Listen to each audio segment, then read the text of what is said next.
Baik, Assalamualaikum warahmatullahi wabarakatuh. Rekan-rekan sekalian yang insya Allah dirahmati Allah Subhanahu wa Ta'ala. Untuk topik kita selanjutnya, yaitu temanya tentang analisis risiko kredit.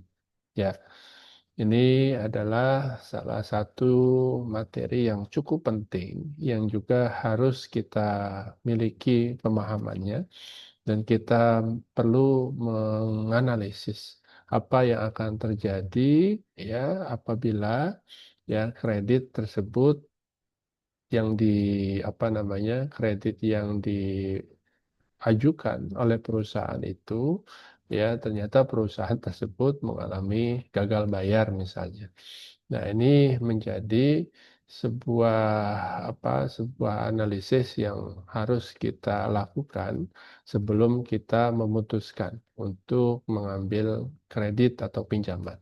Ini tidak hanya untuk perusahaan ya rekan-rekan sekalian, baik di rumah tangga ya untuk keluarga misalnya, ketika kita ada keinginan untuk mengajukan kredit atau pinjaman, ya kita harus menganalisis terlebih dahulu apakah kita mampu untuk membayar iurannya atau kita bahkan tidak mampu ya, yang akibatnya nanti ada penarikan atau apa namanya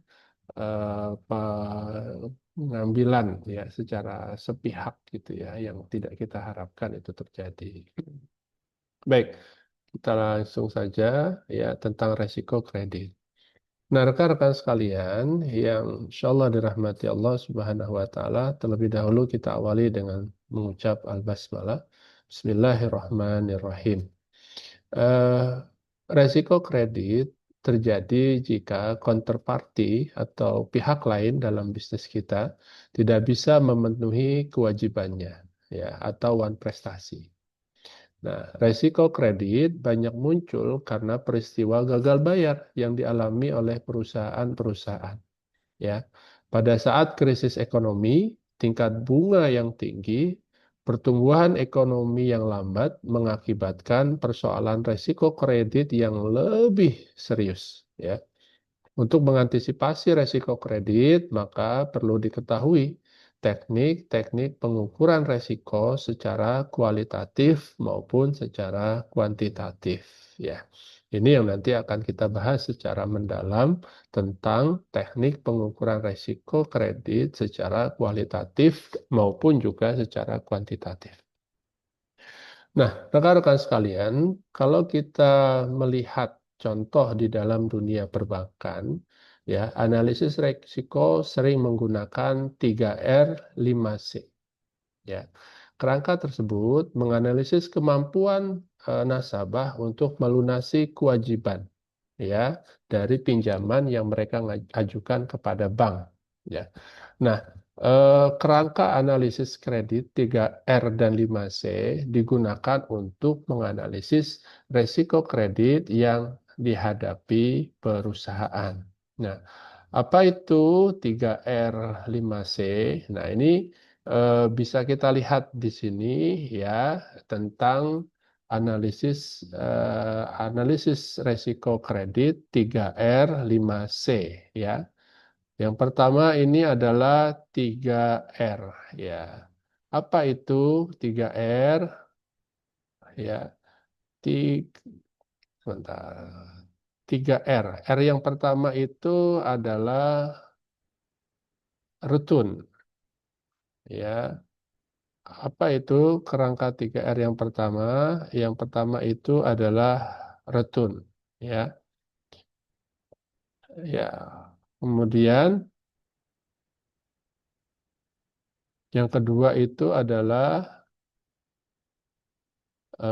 repayment capacity ya. Kemudian yang ketiga itu adalah risk bearing ability ya. Nah, jadi rekan-rekan sekalian, yang pertama ini adalah retun ya. Apa itu? Yang pertama dalam kerangka analisis resiko, retun itu adalah hasil atau keuntungan yang diharapkan dari penggunaan kredit.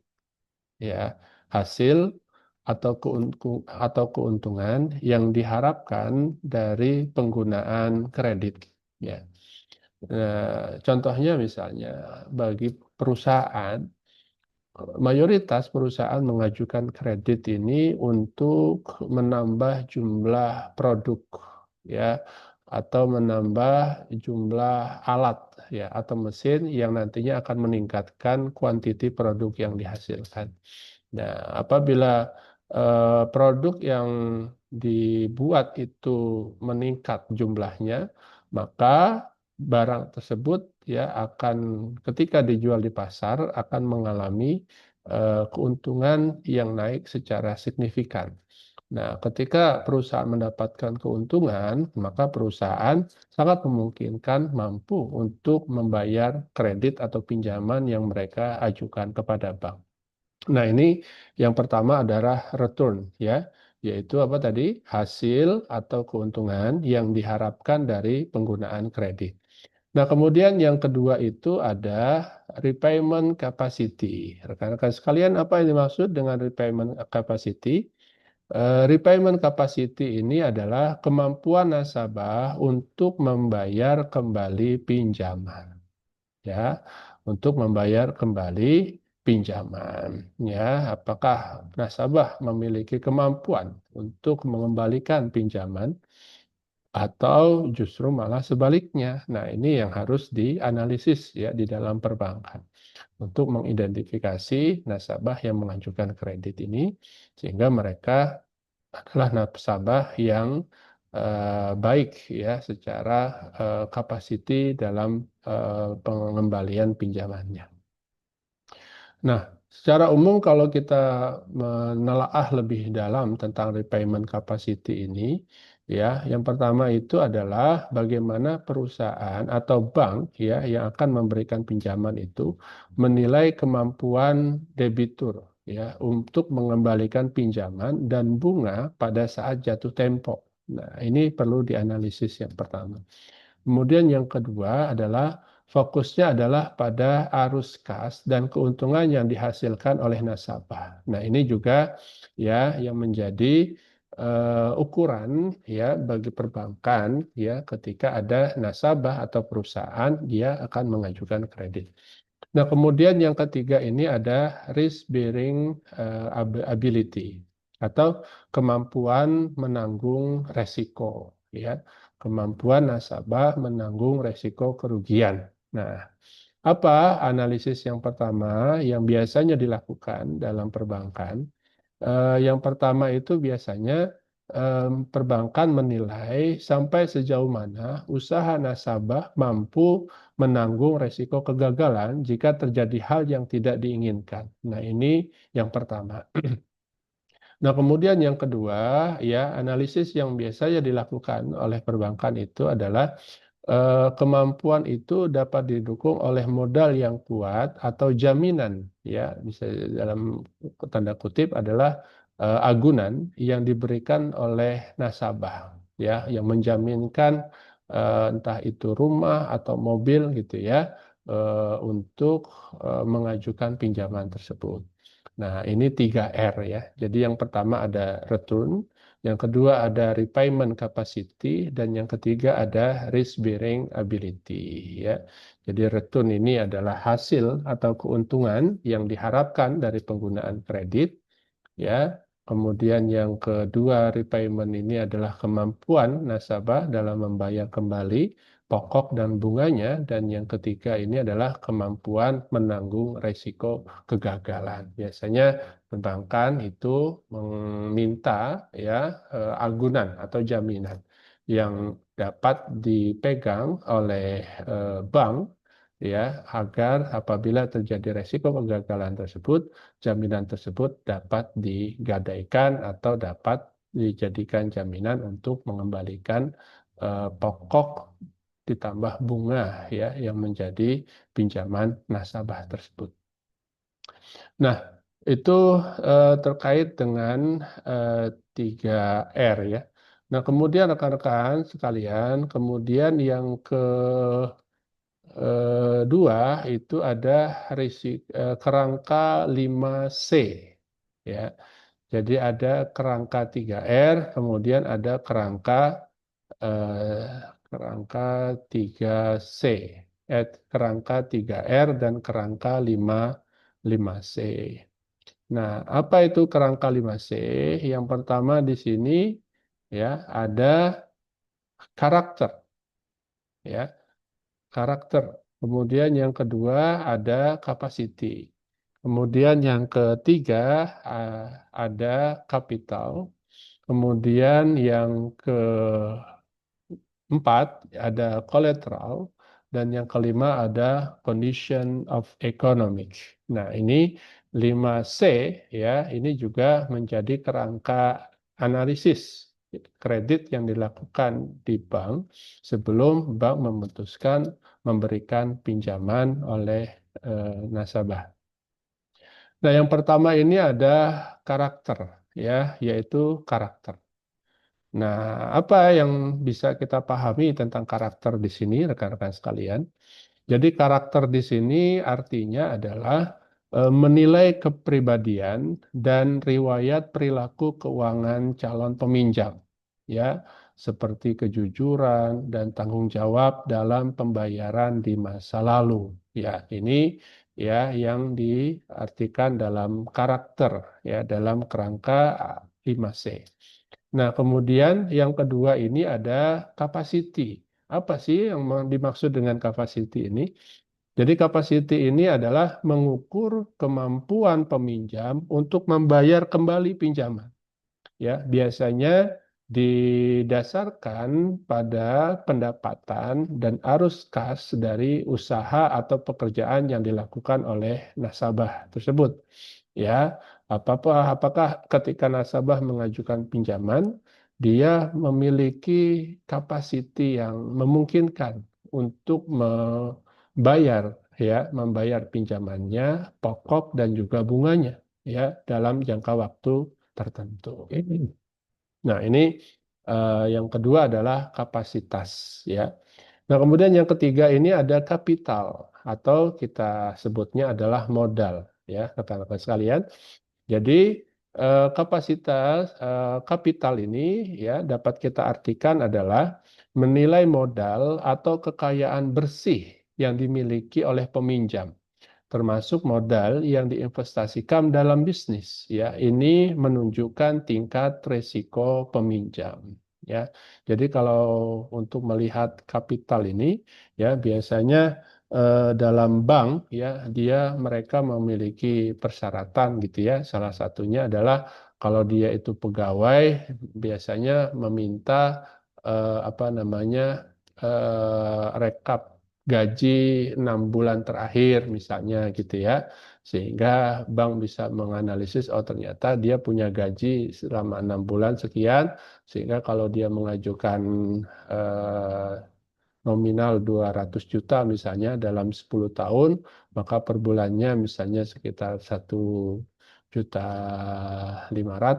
atau sekitar 2 juta, itu masih sangat memungkinkan ya nasabah tersebut untuk apa namanya untuk membayar pinjamannya karena track record ya dari gajinya itu masih memenuhi ya standar yang telah dimiliki oleh pihak bank. Nah, ini yang ketiga yaitu modal atau kapital. Nah, rekan-rekan sekalian, yang keempat itu ada kolateral, ya.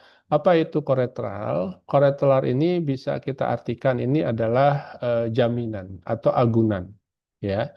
Agunan adalah jaminan atau aset, ya, yang ditawarkan oleh peminjam untuk mengamankan pinjaman, ya. Jadi agunan memberikan perlindungan bagi pemberi pinjaman jika peminjam gagal bayar gitu ya.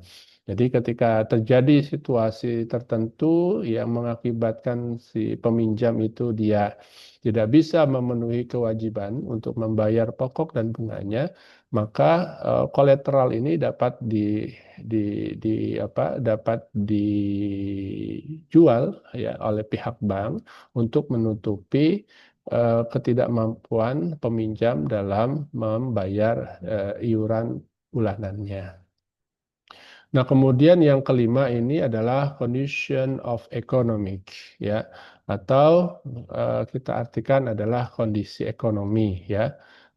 Yang bisa kita pahami di sini adalah menganalisis kondisi ekonomi secara umum, ya, termasuk apa namanya kondisi pasar, ya, kemudian industri dan prospek ekonomi masa depan yang dapat mempengaruhi kemampuan peminjam untuk membayar kembali pinjamannya. Nah, ini dalam condition of economic, ya, atau ekonomi, kondisi ekonomi. Nah, jadi 5C ini masih sangat relevan dan masih dijadikan sebagai acuan, ya, oleh pihak bank, ya, untuk menganalisis resiko kredit yang akan diterima oleh pihak bank apabila bank memutuskan untuk memberikan pinjaman kepada nasabahnya. Jadi menggunakan kerangka 3R 5C. Nah, rekan-rekan sekalian, dalam analisis kredit juga ada penilaian secara kuantitatif, ya. Kalau yang tadi adalah kualitatif, ya, 3R 5C itu penilaian secara kualitatif. Nah, yang sekarang ini adalah penilaiannya secara kuantitatif, ya. Nah, perusahaan atau bahkan negara yang akan mengeluarkan surat hutang jangka panjang atau jangka pendek biasanya akan dirating oleh perusahaan perating. Ya, kalau di Indonesia ini ada PT Pevindo, ya. Kalau di Amerika itu ada Standard and Poor, ya. Ini adalah perusahaan yang membuat rating, ya, yang membuat rating pada perusahaan yang lain, apakah perusahaan ini nanti akan bagus atau kurang bagus prospek ke depannya. Nah, rating tersebut menunjukkan tingkat resiko perusahaan. Melalui rating tersebut, maka calon investor diharapkan memiliki gambaran mengenai resiko perusahaan yang menerbitkan surat hutang tersebut. Ya, resikonya investor tidak akan percaya pada perusahaan yang tidak memiliki rating. Ya, jadi perusahaan pun juga mendapatkan rating dari lembaga penilai, ya. Apabila perusahaan yang dirating itu memiliki nilai yang cukup bagus, ya, atau sangat bagus, maka kemungkinan besar perusahaan tersebut akan dilirik oleh investor. Dan sebaliknya, apabila perusahaan tersebut tidak memiliki rating yang telah terstandar oleh lembaga rating, maka resikonya perusahaan tersebut tidak akan sangat sulit, ya, untuk mendapatkan modal atau dapat mendapatkan investor karena tidak ada penilaian pada perusahaan tersebut.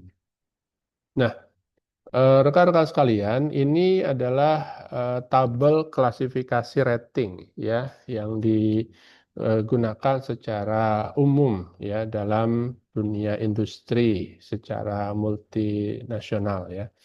Nah, jadi yang pertama ada rating AAA, ya. Jadi rating AAA ini adalah rating tertinggi dalam penilaian atau menilai sebuah perusahaan. Ya.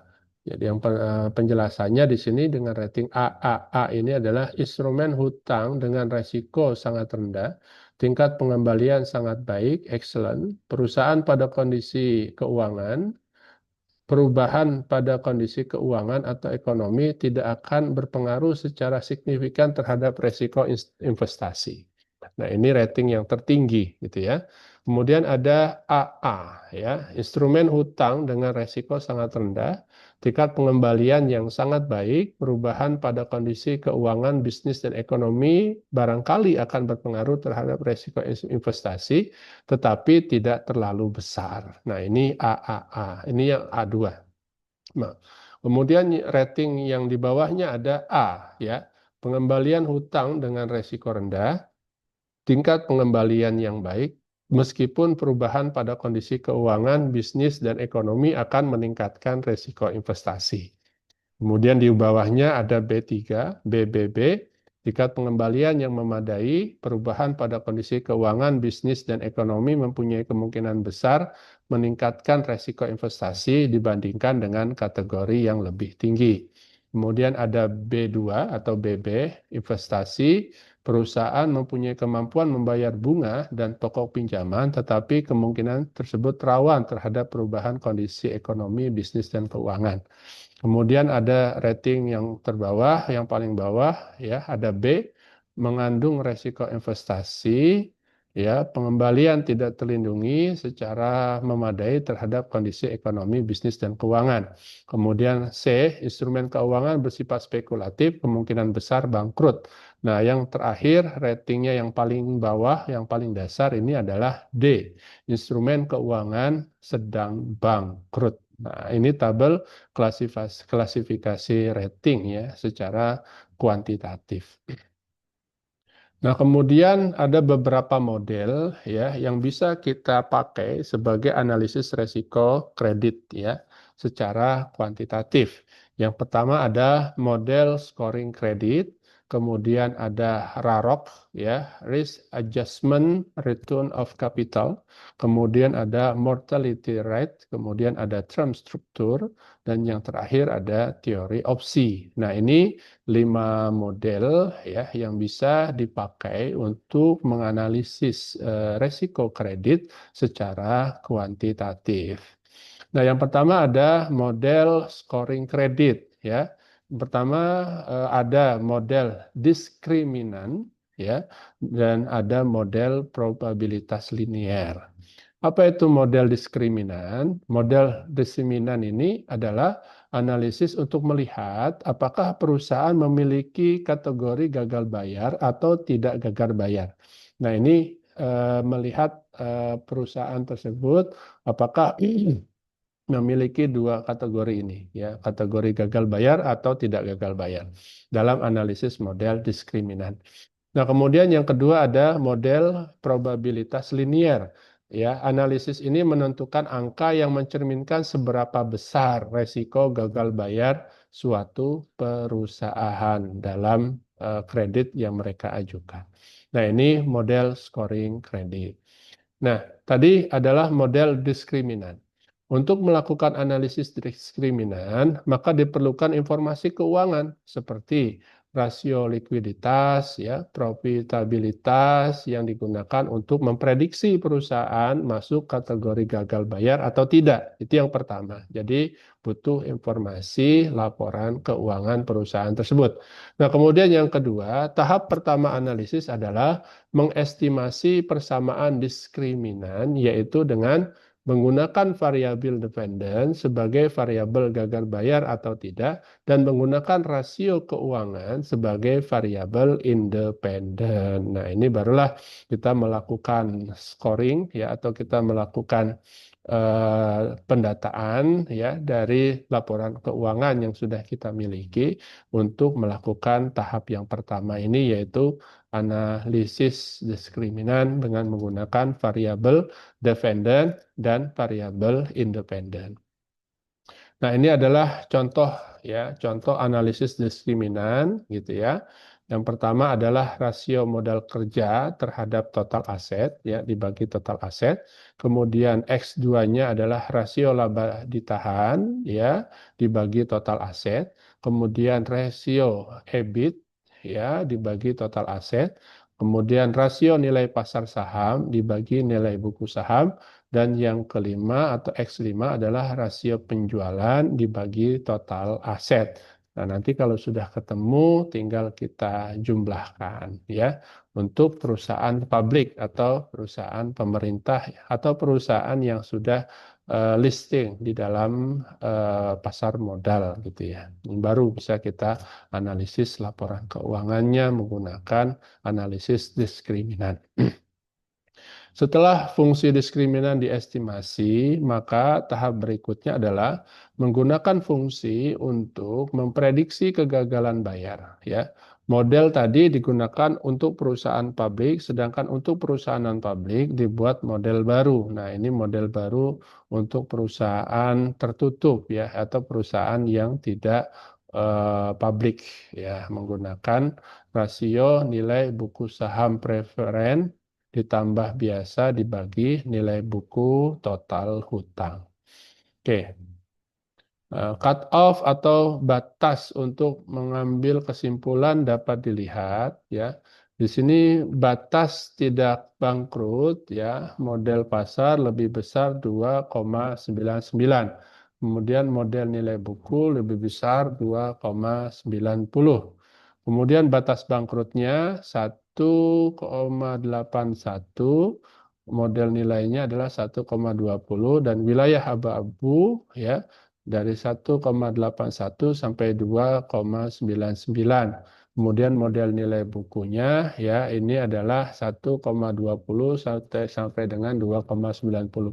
Ya, model pasar dan model baku ini adalah untuk model pasar ini bagi perusahaan yang dia sudah go public ya, yang sudah TBK, yang sudah listing di pasar modal. Sedangkan model nilai buku ini adalah perusahaan yang privat, perusahaan yang dia belum terbuka atau perusahaan tertutup. Nah, misal ada dua perusahaan dengan data rasio keuangan, misalnya di sini ya ada perusahaan A dan perusahaan B ya, maka karena menggunakan informasi harga saham, maka digunakan model yang pertama. Dari hasil perhitungan di atas diprediksi bahwa perusahaan A tidak bangkrut. Bagaimana dengan perusahaan B? Lihat di perusahaan B ini ya. Di sini ada minus 0,2 ya. Kemudian rasio modalnya juga kecil gitu ya, 0,005. Rasio laba ditahannya pun juga kecil 0,01 ya. Ini dapat kita kategorikan perusahaan ini perusahaan yang hampir bangkrut ya karena melebihi dari batas standar yang sudah ditetapkan. Nah, kemudian yang kedua ada model probabilitas linier. Nah, ini pun juga analisis kredit yang dilakukan secara kuantitatif menggunakan model probabilitas linier. Misal dari menghitung probabilitas linier menghasilkan persamaan ya. Z sama dengan 0,2 ditambah 1,3 X1 ditambah 0,5 X2. X1 ini adalah rasio modal kerja per total aset dan X2 ini adalah rasio EBIT per total aset. Misal kita akan menghitung potensi gagal bayar 3 perusahaan ya dalam hitungan miliar. Ya, perusahaan A, B, dan C. Total aset ada 150 dan 100, modal kerja 40, 5, dan 50, dan EBIT-nya di sini ada 40, means 2,5 dan 40. Perusahaan mana yang memiliki peluang beresiko lebih tinggi? Nah, maka kita bisa melihat secara langsung perusahaan yang memiliki resiko yang tinggi ini adalah perusahaan B ya karena EBIT-nya itu minus ya minus 2,5. Nah, kemudian model analisis selanjutnya ada model RAROC ya, Adjusted on Capital ya. Jadi RAROC ini adalah membandingkan tingkat keuntungan dengan modal yang beresiko. Modal yang akan terkena dampak jika debitur mengalami gagal bayar ya. Argumen RAROC adalah jika terjadi kerugian maka akan dibebankan pada modal sehingga perusahaan akan menghapus sebagian modalnya sebagai akibat kerugian tersebut. Nah, ini formula atau rumus yang dipakai dalam menganalisis model menggunakan RAROC ya. Pendapatan dari pinjaman per tahun dibagi modal yang beresiko atau capital at risk dikali 100%. Nah, ilustrasinya seperti ini. Suatu bank sedang mengevaluasi portofolio kredit sebesar 1 miliar US dollar, bunga 9% per tahun, modal ekonomi untuk kredit diperkirakan 7,5% dari nominal pinjaman. Misalkan dana untuk pinjaman itu diperoleh dari deposito berjangka dengan tingkat bunga 6%. Dana tersebut ditambahkan sebagai modal yang diinvestasikan pada obligasi pemerintah dengan tingkat bunga 6,5%, atau kurang lebih 4,9 juta US dollar. Bank mengeluarkan biaya operasional 15 juta US dollar per tahun dan prediksi kerugian 1% per tahun. Hitunglah raroknya ya, maka kita bisa memasukkan semua data di sini raroknya dengan rumusan formula yang ada, pendapatan dari pinjaman per tahun dibagi modal yang beresiko dikali 100%. Nah, maka di sini ada 90 ditambah 4,9 dikurangi 60 ya, dikurangi 15 dan dikurangi 10. Kemudian dibagi 75 dikali 100 sama dengan 13,2%. Angka tersebut dibandingkan dengan keuntungan minimal 9%, maka bisa disimpulkan bahwa perusahaan tidak menghadapi resiko kerugian. Nah, ini ketika kita menggunakan model RAROC ya dalam menganalisis resiko kredit. Nah, kemudian ada model mortality rate ya. Jadi mortality rate ini menghitung persentase kebangkrutan untuk setiap rating perusahaan untuk setiap kelas tertentu. Ya, untuk rating perusahaan yang lebih rendah, maka kemungkinan default akan meningkat karena resiko marginal yang dihadapi akan diakumulasi untuk setiap tahunnya.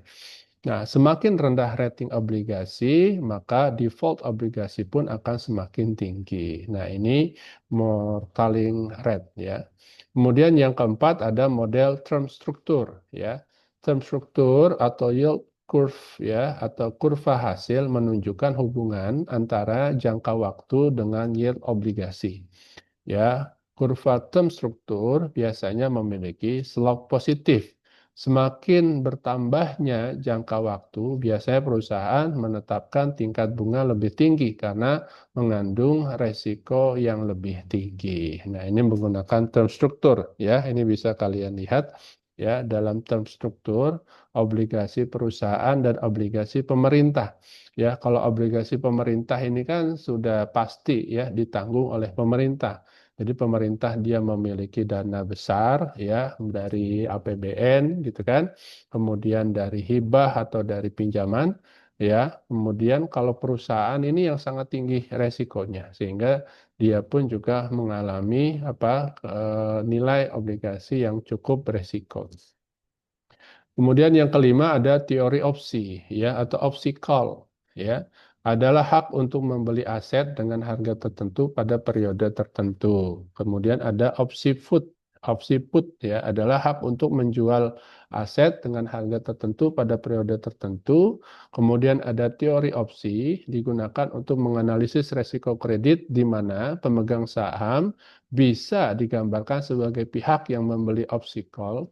Memberi hutang bisa digambarkan sebagai pihak opsi put. Ya, nah ini dalam teori opsi. Ilustrasinya misalnya seperti ini. Ya, misal kreditur memberi pinjaman kepada perusahaan dengan nilai 100 juta.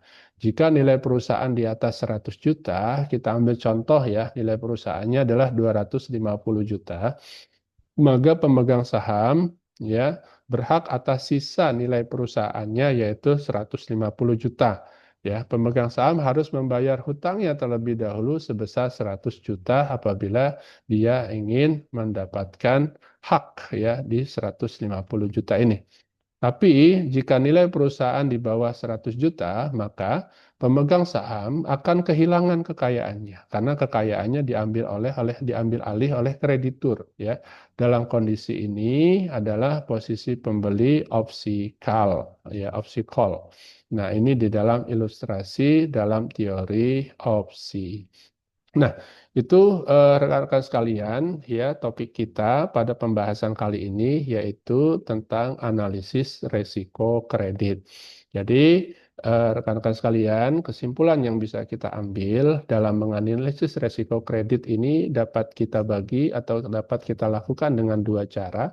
Yang pertama, analisis menggunakan kualitatif, bisa juga menggunakan kuantitatif. Ya, kalau kualitatif ya kita bisa memakai analisis risiko yang telah dikembangkan di dalam perbankan. Ada 3R 5C. Kalau menggunakan analisis kuantitatif, kita bisa menggunakan 5 model yang dapat dilihat atau dapat dijadikan sebagai acuan atau patokan dalam menilai kesehatan atau sustainability sebuah perusahaan. Itu saja rekan-rekan sekalian topik pada kesempatan kali ini. Terima kasih. Assalamualaikum warahmatullahi wabarakatuh.